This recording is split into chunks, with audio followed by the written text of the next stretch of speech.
नमस्कार, मैं हूं ब्रिज द्विवेदी। एग्रीमीटर में आप सभी का स्वागत है। आज के एग्रीमीटर में हम ग्वार के बाजार पर बातचीत करेंगे। ग्वार पर विस्तार से बातचीत करने के लिए हमारे साथ खास मेहमान जुड़ रहे हैं, commodity expert Bhupesh Sharma ji. Bhupesh sir, बहुत बहुत स्वागत है आपका द बोनस में। जी सर, बहुत धन्यवाद आपका मुझे आमंत्रण करने के लिए। सर, आज के शो में हम लोग ग्वार पर बातचीत करेंगे। ग्वार की एक्सपोर्ट डिमांड में लगातार बढ़ोतरी देखने को मिल रही है। साथ ही द बोनस एक्सपोर्ट के आंकड़ों को दर्शकों के सामने लगातार लेकर आ रहा है। एक्सपोर्ट में बढ़ोतरी के साथ ही ग्वार गम और ग्वार सीड की कीमतों में मजबूती भी देखने को मिल रही है। अप्रैल से अक्टूबर की बात की जाए तो ग्वारगम एक्सपोर्ट में 11% से ज़्यादा की बढ़ोतरी देखने को मिल रही है। हालांकि ग्वारगम एक्सपोर्ट में ग्वार मिल के आंकड़े भी शामिल हैं। भूपेश सर, अब सवाल ये उठ रहा है कि ग्वारगम एक्सपोर्ट क्यों बढ़ रहा है। साथ ही ये भी समझना चाहेंगे, आपको क्या लग रहा है आगे एक्सपोर्ट डिमांड और बढ़ेगी या फिर इसमें गिरावट आ सकती है?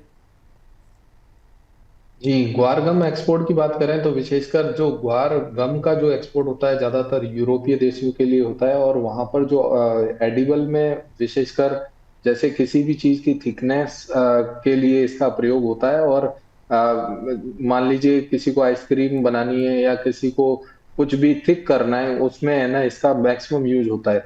तो जो विदेशी लोग हैं, विशेषकर जो यूरोप वाले लोग हैं, वो काफी ऑर्गेनिक चीजों का प्रयोग करते हैं। वो अपने खाने पीने में किसी भी केमिकल का प्रयोग कम से कम करते हैं। इसलिए मुझे लगता है कि जो पिछले अगर ट्रेंड देखे जाएं तो तकरीबन 7% की वृद्धि CAGR बेसिस पर देखने को मिली है एक्सपोर्ट में। और एडिबल इंडस्ट्री में इसकी ग्रोथ लगातार बढ़ती जा रही है। तो मुझे लगता है कि ये जो एक्सपोर्ट है ये आने वाले समय में और भी बढ़ता रहेगा। दूसरी बात है, इसमें जैसे जैसे जागरूकता बढ़ती जा रही है ग्वार गम में, कि ग्वार गम का उपयोग खाली एडिबल में ही नहीं होता, इसके अलावा फार्मास्यूटिकल में भी इसका काफी प्रयोग होता है। क्योंकि जो कैप्सूल के जो कवर्स बनते हैं वो भी ज्यादातर बड़ी कंपनियों के कवर में इसका प्रयोग किया जाता है, क्योंकि ये काफी ज्यादा लुब्रिकेट होता है। जैसे अपन गले में आपने देखा होगा कभी रखते हैं और पानी के साथ जैसे अंदर गटकते हैं तो ये तुरंत प्रभाव से नीचे खिसक जाता है। हम्म। तो इसलिए उसमें भी इसका प्रयोग होता है। तो मुझे लगता है कि धीरे धीरे जैसे जैसे जागरूकता बढ़ती जा रही है, जैसे जैसे एडिबल में चीजों का प्रयोग और बढ़ता जा रहा है, नए नए प्रोडक्ट्स आ रहे हैं एडिबल में, उस तरीके से मुझे लगता है आने वाले समय में इसका प्रयोग और भी बढ़ता हुआ दिखना चाहिए। जी। जी बिल्कुल, हाँ, ये राय है सर की। सर, आवक के आंकड़ों पर भी नज़र डाल लेते हैं। पिछले साल की तुलना में इस साल दिसंबर में राजस्थान की मंडियों में ग्वार सीड की आवक में गिरावट देखने को मिली है। सर, सबसे पहले हमारे दर्शकों को ये बताइए कि ग्वार सीड की आवक क्यों घट रही है। साथ ही ये भी समझाइए कि आवक घटने का ग्वार सीड की कीमतों पर क्या असर पड़ेगा। जी, सबसे पहले तो आपके क्यों घट रही है इस पर चर्चा करते हैं, और इसके दो प्रमुख बिंदु रहेंगे। और पहला बिंदु रहेगा कि ऑलरेडी जितना उत्पादन सोचा था उतना उत्पादन हुआ नहीं ग्वार सीड में। जैसे उत्पादन तकरीबन लोग सोच के बैठे थे कि 1 करोड़ बोरी, 1 करोड़ 20 लाख बोरी के करीब उत्पादन होगा, तो लास्ट में जो बरसातें नहीं हुई या कम बरसातें हुई उसके कारण यील्ड में यहाँ पर कमी देखने को मिली। प्लस जब शुरुआत में बरसात होने के बाद भी यहाँ पर बीच में ठीक है कि अच्छा मौसम चला, सब कुछ ठीक रहा, और लास्ट में भी बरसातें बहुत कम हुई। तो उसके कारण जो उत्पादन है वो तकरीबन 60 से 70 लाख का अनुमानित संभव है। और उस 60 से 70 लाख के आंकड़ों में जैसे पिछले वर्ष अगर उत्पादन देखा जाए तो 1 करोड़ के आसपास था, तो इन दिनों में तकरीबन 35,000 से 40,000 बोरी की आवक थी।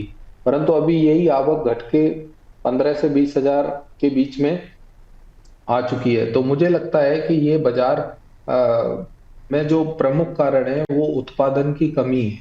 और दूसरी बात जो मुख्य रूप से देखने को मिल रही है कि आज का किसान काफी जागरूक है। जैसे ही बाजार बढ़ता है उसके हर पल की सूचना उसके मोबाइल में रहती है। तो जैसे ही भाव बढ़ते हैं वैसे आपके और सबको लगता है कि भाव और बढ़ेंगे। तो मंडी में पहले तो क्या होता था कि जैसे भाव बढ़ते थे तो लोग अपना माल जल्दी लेकर आते थे। अभी क्या होता है कि जैसे भाव बढ़ते हैं तो लोग अपना माल लेकर नहीं आते मंडी में, वो कहते हैं कि और भाव बढ़ेंगे। तो इसी तरीके से इसका ये जो दो प्रमुख बिंदु जो मैंने आपके साथ साझा किए हैं, मुझे लगता है कि ये मुख्य बिंदु हैं जिसके कारण आवकें काफी कम है। जी बिल्कुल, ये तमाम कारण है जिसके वजह से हम लोग देख रहे हैं आवकें कम हुई है। सर इसका प्राइस पे क्या इम्पैक्ट पड़ रहा है? जी, आपने देखा भी होगा कि पिछले दिनों में तकरीबन जो बाजार पिछले महीने 4,500 से 4,600 जो हाजिर में बिक रहा था, और एनसीडीएक्स में भी जो दाम 4,600 के आसपास थे, वो भाव बढ़कर बीते कल 5,800 हो गए। तो तकरीबन तकरीबन 20 से 22% की तेजी ग्वार सीड और ग्वार गम दोनों प्रोडक्ट और बाय प्रोडक्ट दोनों में देखने को मिली है। इसके साथ ही अगर हम चूरी कोरमा की बात करें तो वहां भी एक अच्छी तेजी देखने को मिली है। तो लगातार ग्वार सीड के जो बाय प्रोडक्ट्स हैं वहां पर तेजी लगातार देखने को मिली है, और जो मूल कारण है वो उत्पादकता की कमी का मूल कारण है। मुझे लगता है कि आगे भी इसके प्राइसेस इसी तरीके से हो सकता है वॉलेटाइल जरूर रहेंगे, परंतु यहाँ पर स्टैगर्ड बेसिस पर धीरे धीरे ऊपर की तरफ ही चलने चाहिए। जी बिल्कुल, ये राय है प्राइजेस को लेकर। सर राजस्थान में अगर देखा जाए तो उत्पादन कम रहने का अनुमान है, एक्सपोर्ट में बढ़ोतरी और कमज़ोर आवक की वजह से। सर क्या लग रहा है मौजूदा समय में अगर देखा जाए तो ग्वार सीड और ग्वार गम की घरेलू डिमांड कैसी नज़र आ रही है? जी, मेजरली यहाँ पर जो ग्वार गम और की डिमांड है वो बिल्कुल एकदम फ्लैट बनी हुई है। परंतु इसमें एक बात जरूर से ध्यान रखनी चाहिए कि जो डिमांड और सप्लाई का गैप है उसमें, जैसे अभी प्राइसेस की, जैसे आपका पिछला प्रश्न था उसमें आपने चर्चा करी कि भाव क्यों बढ़ रहे हैं, तो उसमें एक जो मेजर रीजन है वो ये रीजन है कि जैसे प्राइसेस जो बढ़े उसके पीछे डिमांड और सप्लाई, उसका जो गैप है वो नैरो हो चुका है। अभी तक जो गैप था वो बाइडन था। बाइडन मीन्स के जितनी डिमांड थी उतनी सप्लाई लगातार मिल रही थी। अभी सप्लाई और डिमांड में डिफरेंस बहुत ज्यादा नहीं रहा। मतलब ये कहें कि जितनी डिमांड है उतनी सप्लाई मिल नहीं पा रही है, तो उसके कारण बाजार में एक स्प्रेड भाव में देखने को मिला है। अच्छा, इसके साथ ही हम बात करते हैं आपके घरेलू डिमांड की, तो घरेलू डिमांड में यहाँ पर जो मेजर प्रयोग होता है इसका, वो पशु खाद्यान्न में, इसके साथ ही एडिबल इंडस्ट्री में, इसके साथ फार्मास्यूटिकल में, इसके साथ पेंट इंडस्ट्री में। तो पेंट इंडस्ट्री में अभी थोड़ी सी डिमांड पिछले दिनों में कम हुई है। बाकी अगर ओवरऑल डिमांड को देखा जाए तो ओवरऑल डिमांड यहाँ पर लगातार बरकरार है, कोई विशेष चेंजेस वहां पर देखने को नहीं मिले। तो मुझे लगता है कि आने वाले समय में यहाँ भी डिमांड बरकरार रहेगी, और जितनी डिमांड और सप्लाई का गैप बढ़ेगा वैसे वैसे प्राइसेस में यहाँ एक स्प्रेड समय समय पर देखने को मिल सकता है। जी बिल्कुल, ये राय निकल कर आ रही है। सर अब थोड़ा ट्रेडर्स के लिहाज से भी बातचीत कर लेते हैं। सर टेक्निकल चार्ट पे ग्वार सीड क्या लग रहा है, साथ ही सपोर्ट और रेजिस्टेंस लेवल भी बताइएगा। जी, एक अच्छी तेजी पिछले दिनों में ग्वार सीड पर देखने को मिली है, और मुझे लगता है कि यहाँ पर जो मेजर सपोर्ट बने हुए हैं ग्वार सीड के, वो 5,500 से लेकर 5,400 के बीच बने हुए हैं। यहाँ पर एक सप्लाई जरूर देखने को मिली थी, जैसे कि आप चार्ट देख पा रहे हैं स्क्रीन पर, तो 5,850 से 5,890 एक इसका ईयरली 52 वीक हाई था। तो सामान्यतः कोई भी बाजार अपने 52 वीक हाई के आसपास जाता है तो वहां पर जरूर से सप्लाई देखने को मिलती है। डिमांड की बात करें तो बाजार ने एक ही महीने में तकरीबन 21.5% का रिटर्न दिया है।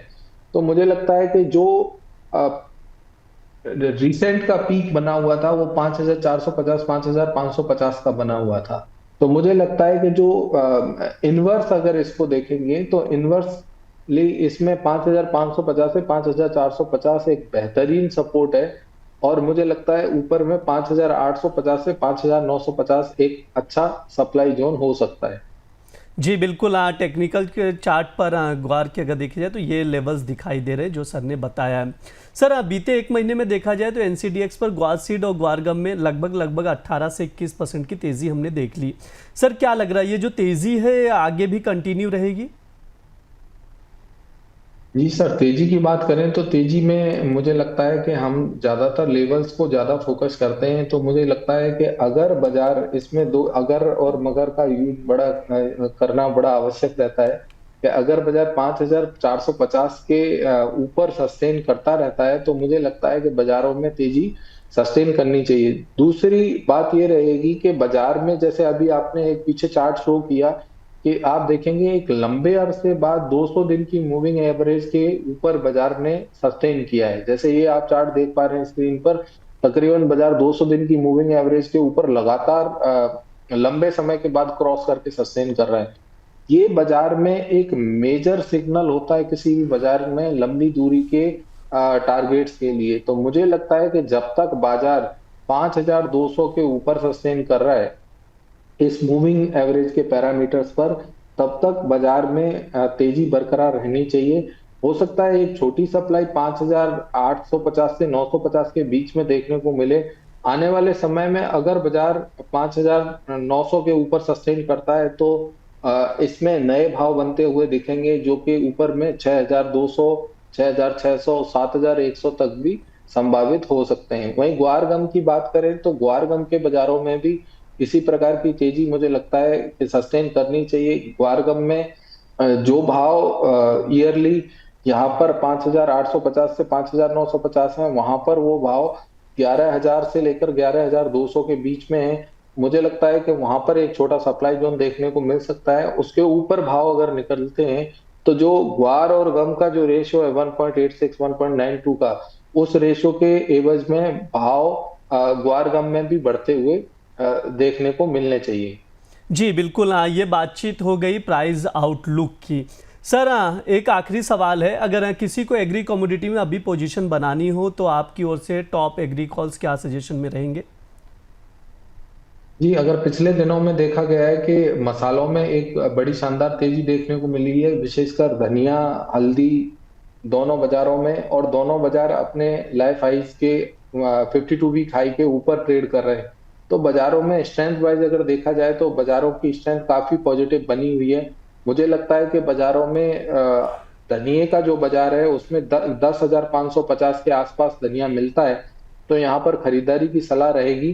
10,800, 10,000, 11,000 के लक्ष्य संभावित रहेंगे। 10,400 के स्टॉप लॉस यहाँ पर फॉलो करने चाहिए। वहीं हल्दी की बात करें तो हल्दी के बाजारों में भी 16,400 के आसपास खरीदारी की सलाह रहेगी। इसका स्टॉप लॉस मात्र 200 पॉइंट का रहेगा, 16,200 का। 16,800, 17,100 के लक्ष्य यहाँ भी संभावित हो सकते हैं। जी बिल्कुल, हल्दी और धनिया में खरीदारी की सलाह दी जा रही है, तो इन दो कमोडिटीज़ पर जो भी ट्रेडर्स ये शो देख रहे नज़र बनाकर चल सकते हैं। इस शो में ओवरऑल हमने तमाम चीज़ों पर बातचीत की है। सर इतनी सारी आपने जानकारी दी और तमाम चीज़ें बताई, काफ़ी कुल हेल्प भी मिलेगा दर्शकों को। सर डिस्क्लेमर दे दीजिए आपकी ओर से। जी, मेरी व्यक्तिगत किसी भी बाजार में कोई पोजीशन नहीं है। हो सकता है मेरे क्लाइंट की पोजीशन ग्वार सीड ग्वार गम के बाजार में रहेगी। इसके साथ ही धनिया और टीएमसी में भी मेरे क्लाइंट्स की पोजीशन बाय साइड की हो सकती है। जी सर, बहुत बहुत शुक्रिया सर, अच्छा लगा बातचीत करने के लिए आज के शो में। बहुत बहुत धन्यवाद सर जुड़ने के लिए। ये हमारा एग्री मीटर शो है, इस दौरान तमाम एग्री कमोडिटीज़ पर बातचीत करते। इस बार हमने ग्वार पर चर्चा की है, तो आप लोग भी ये वीडियो ज़रूर देखिए।